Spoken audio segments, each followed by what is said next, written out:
What are your favorite, most effective lifestyle changes that people who are listening can make to enhance more of their cognitive abilities, their overall mental health throughout their lives? Well, one of the really important things is to realize that there are times when life gets so tough and you can get stuck. And if you get stuck, you're stuck because life has to move. Life is a moving process. And if we don't keep it moving, then it dies. So in the process of moving your body, your body's moving all the time anyway. Your blood's flowing, the cells are doing what they're doing. In fact, I've just had a whole influx of stem cells that have been given to me, which I'm paying for, but I'm getting because I think that these stem cells, which are the very essence of the cells within our own bodies that are active and working all the time, some of us can have an opportunity to receive sort of an influx of those. However, without that, the whole process is to realize that the things that we think about, the things that we want to do, the things that activate us, that make us feel like we are alive, are the things that make us alive.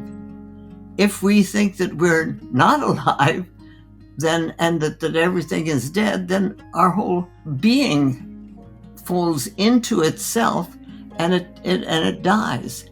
So it's always the process of looking towards the light, looking towards what leads you on. And I like to think of it as sort of like having a little flashlight, and you're walking down your own special path, and that flashlight, you can just go as far as that light takes you, because then you can't see any further. But as long as you keep that light moving and the light process going on, you're going to be taking steps to fill in that process. So it's an active realization of who and what we are and what we can do, no matter how stuck we are. We can find that little bit of light and move towards it. And we want to keep that light very bright, right? So many times people shrink sometimes or dim their light, but you talk a lot in your TEDx talk when you add love to it and purpose, to life, to learning, to labor, to laughter, then it really expands. Love is the greatest healer of all. It's the essence of healing. It's what allows a person to really connect with another person.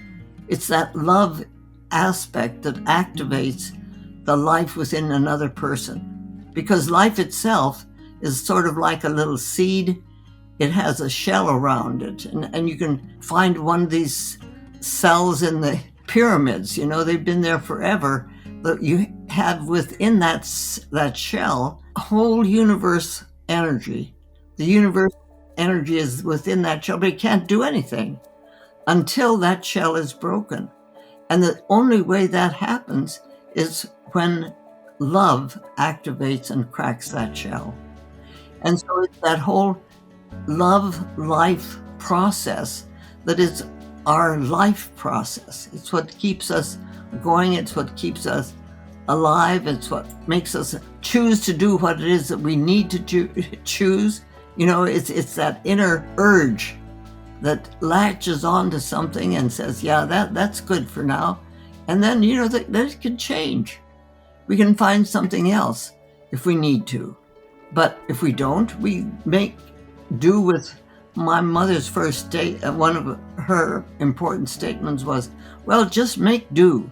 If you do, you take what you've got on hand and you make it work. You move it. You have some activity going within it. We talked about what you're feeding your mind and learning always, but you also have to feed your body.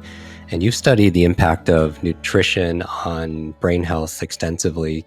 Can you maybe discuss your dietary principles that contribute to a healthy mind and supports this lifelong learning? I like to eat what I like to eat.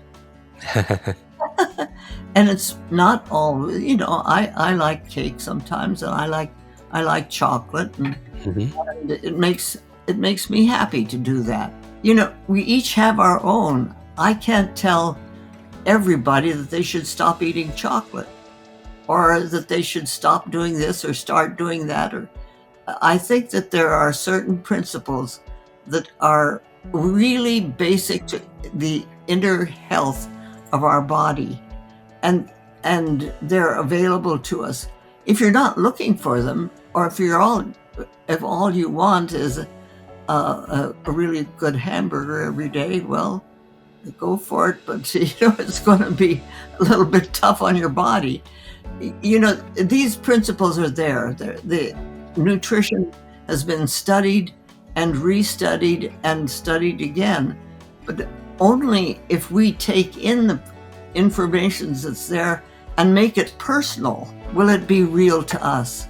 I like to say a good balanced diet is plenty of water, plenty of live foods, and foods that make you really know that this is good for me. But pay attention to that, because some foods that are good for one person are not good for another person. So just to say that everybody should eat this, that, or the other thing, I think is maybe stretching it a little bit. But, if you find that there's something that works for you, well, maybe it won't work for your brother. Everyone's a little bit bio-individual.